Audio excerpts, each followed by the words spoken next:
Have you ever noticed that the more authentic you try to be, the more alone you feel? It's a cruel paradox, isn't it? Modern culture bombards you with mantras about be yourself, follow your dreams, don't care what others think. Digital influencers make millions selling the promise that authenticity is the direct path to happiness. Life coaches guarantee that all you have to do is get out of your comfort zone to discover a better, more fulfilled version of yourself. But no one tells you what really happens when you do that. No one warns you that the first ones to abandon you will be the ones who said they loved you the most. That you'll spend sleepless nights wondering if you've made the biggest mistake of your life. That the freedom you fought so hard for can turn into an emotional desert where you walk completely alone. If you've ever felt this strange feeling of not belonging anywhere, of being a stranger even among those closest to you, of carrying an invisible weight that no one else seems to notice, then you need to understand what's really going on in your mind. Because maybe you haven't simply changed or lost yourself. Maybe you've started a deep psychological process that Nietzsche described over a century ago, and that the overwhelming majority of people never managed to complete. The problem is that the self-help industry has sold us a beautiful and lucrative lie. That being authentic is always liberating, always pleasurable, always rewarding. That there is a better version of you waiting to be discovered, and that the path to it is paved with happy epiphanies and applause from those who love you. The reality is much more complex and surprising than any guru will ever tell you. Today, we're going to dive into the psychology behind abandoning the herd. And I promise you, you'll discover why your experience of loneliness isn't a bug in the system. It's a fundamental feature of it. Let's start by destroying the first and most persistent myth. Conformity is not a moral weakness. It is a refined survival strategy. For millions of years of human evolution, those who were alone died, literally. Without the group, you couldn't hunt large animals, protect yourself from predators, reproduce safely, or survive harsh winters. The human brain evolved with an ultra-sensitive internal alarm system that automatically goes off every time you stray from the tribe. That's why the feeling of social rejection hurts physically. The same brain areas that process physical pain are activated when you are socially excluded. Neuroimaging studies show that when someone is rejected by a group, the anterior cingulate cortex, the same region that processes physical pain, literally lights up. Your brain can't tell the difference between a broken bone and a broken heart. Both represent threats to survival. This means that when you feel that familiar tightness in your chest when you disagree with the group, when your voice catches before you express a different opinion, when you hesitate for long seconds before making a decision that goes against the grain, you're not being cowardly or weak. You're responding to millions of years of evolutionary programming that whispers incessantly, "Be careful, this could kill you." And here's the most fascinating part. For most of our history, that voice was right. The herd offers something absolutely irresistible to the human mind: effortless identity. Think about it for a moment. When you're born, you don't have to spend years figuring out who you are. Just look around and copy. Your parents have already defined your religion, your social class, your basic aspirations, even your prejudices and fears. School teaches you exactly what to think about history, science, morality, success. Society gives you a complete, tested script for how to live. Study the right subjects, work at the right job, marry the right person, buy the right house, have children at the right time, retire at the right time, die without causing any trouble. It's a perfect system of existential outsourcing. There is no paralyzing anxiety because the important questions have already been answered by previous generations. There is no devastating loneliness because you always have a reference group that validates you. There is no crushing weight of individual responsibility because everyone does it. And if everyone does it, it must be right. Nietzsche observed this with almost surgical clarity and called it the herd morality, a sophisticated system of values that transforms primitive survival instincts into social virtues. Being humble means not standing out dangerously from the group. Being respectful means not questioning the authorities that maintain the established order. Being responsible means passively accepting what has been imposed on you without complaining or resisting. And it works with disturbing efficiency. The herd offers constant and predictable approval to those who follow the established rules. You feel part of something infinitely larger and more important than yourself. Your existential anxieties are greatly diminished because the truly difficult decisions have already been made by others.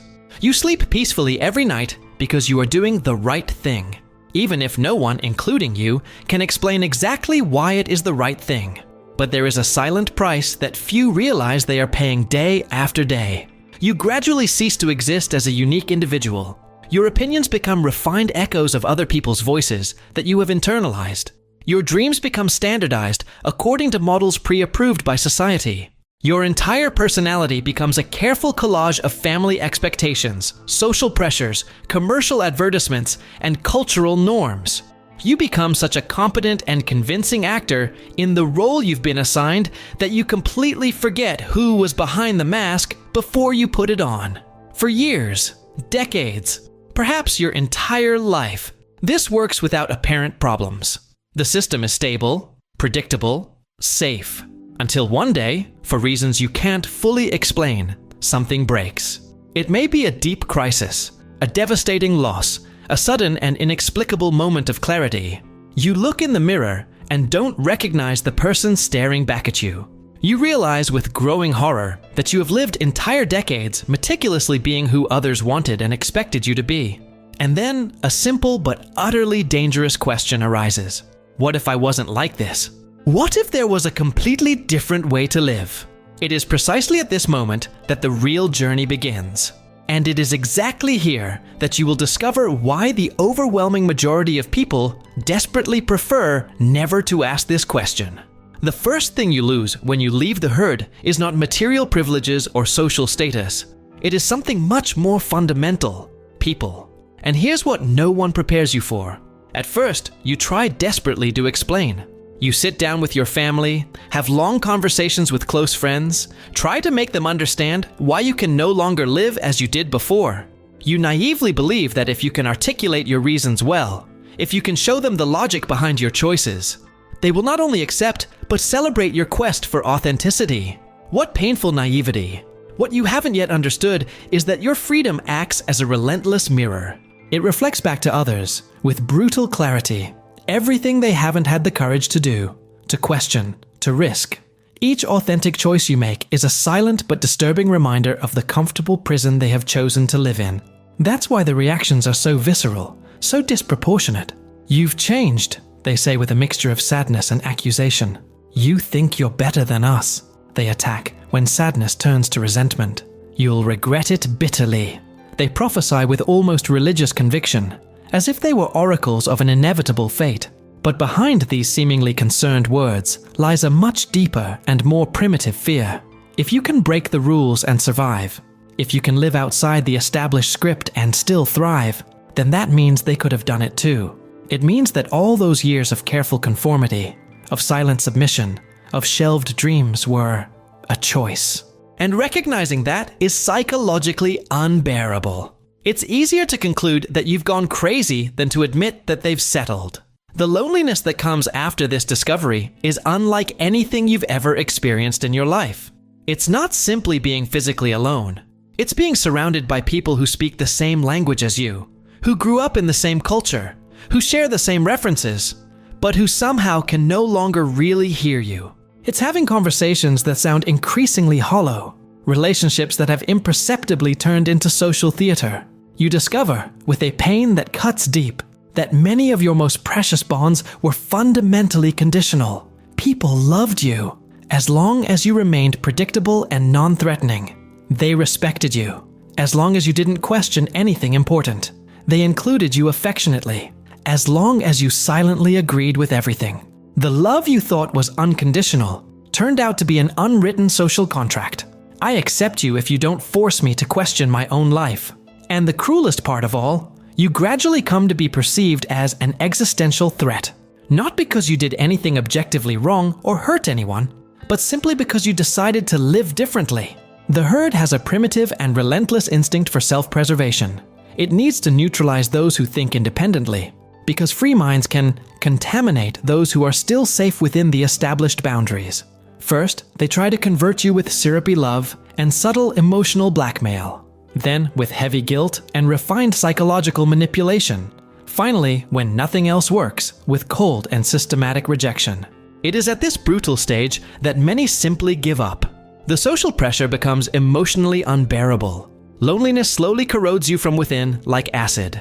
And the herd, in its infinite generosity, always leaves the door ajar for your return.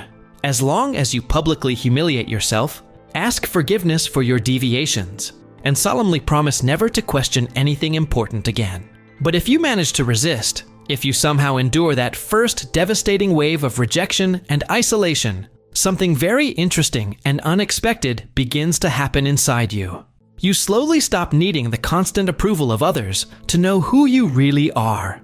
And that is exactly where the most dangerous and transformative phase of all begins. When you finally abandon the sacred rules of the herd, you become morally orphaned. And that is absolutely terrifying. Imagine that you have spent your entire life religiously following a detailed map, blindly trusting every direction, every turn, every destination marked on it.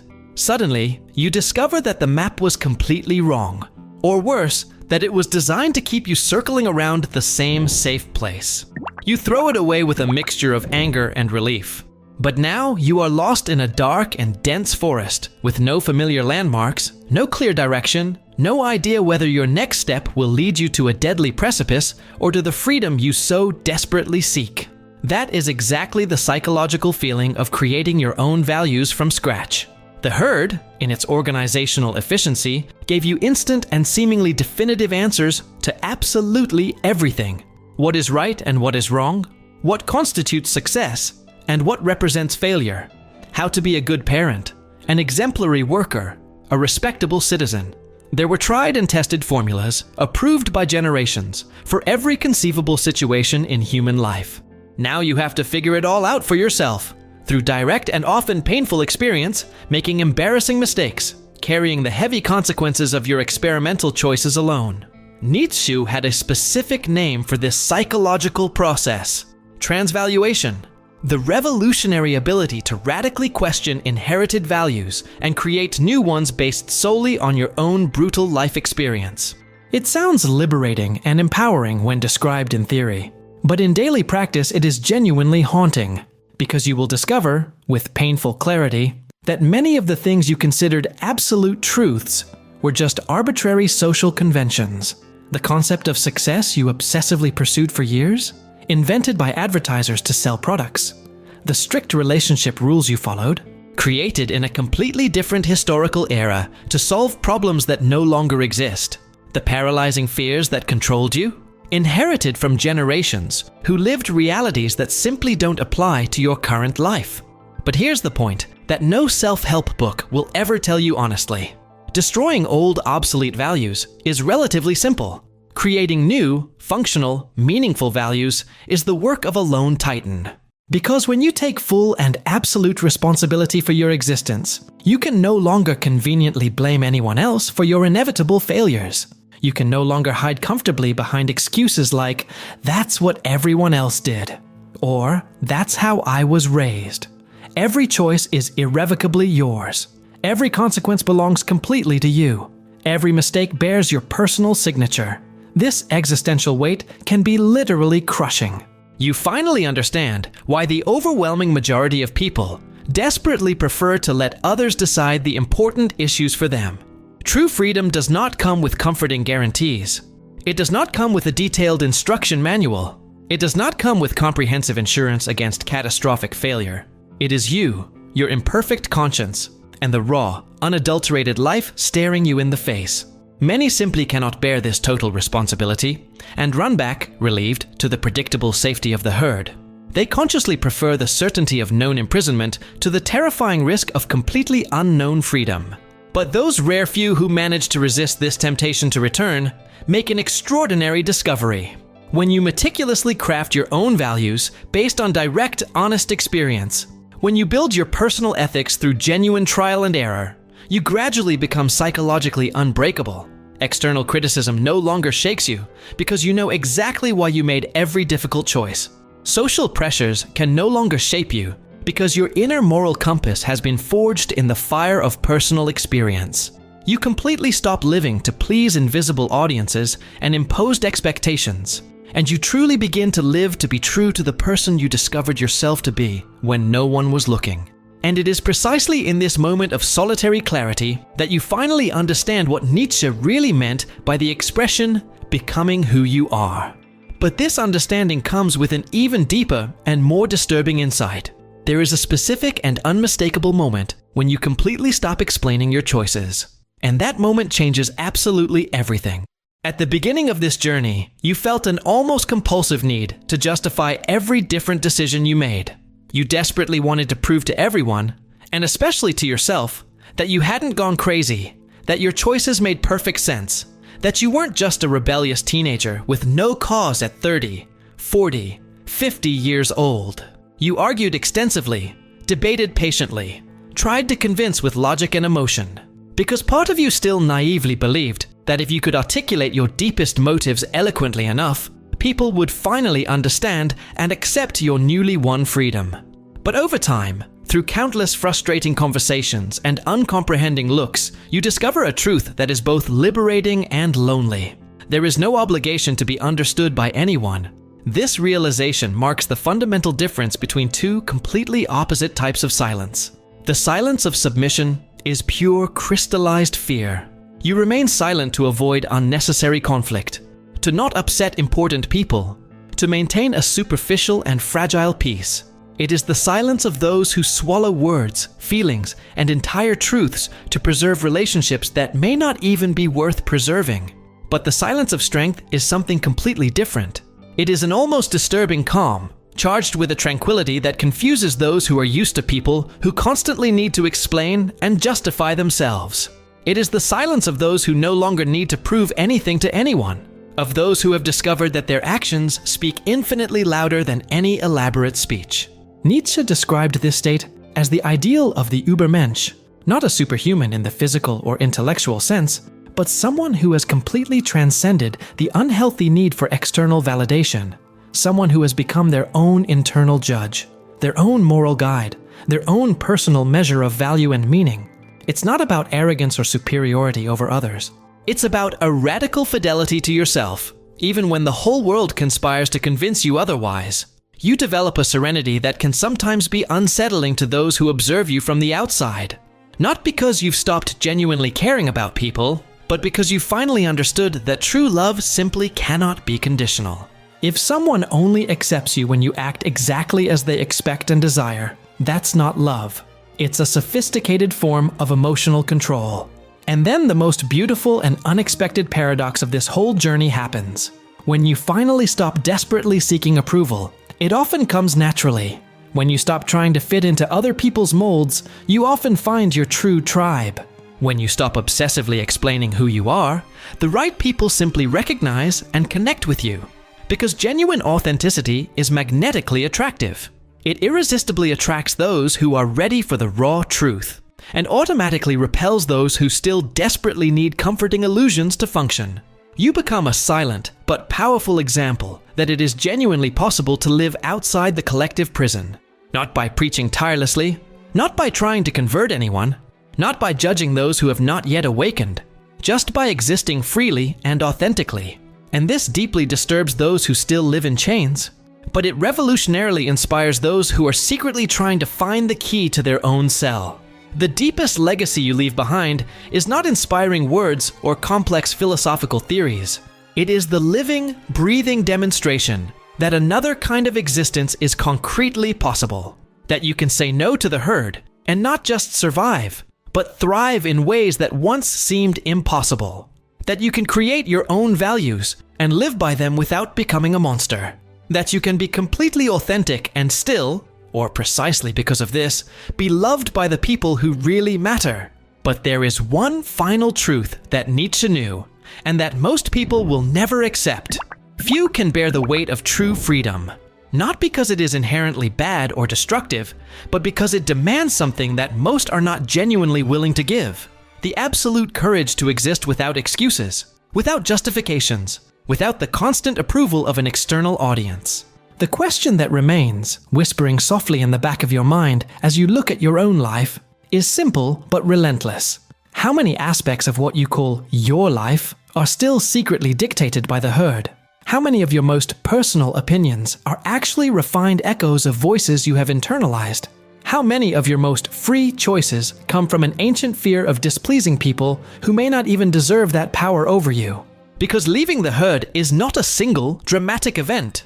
It is a daily, silent process of repeatedly choosing between the opinions of others and your own inner voice.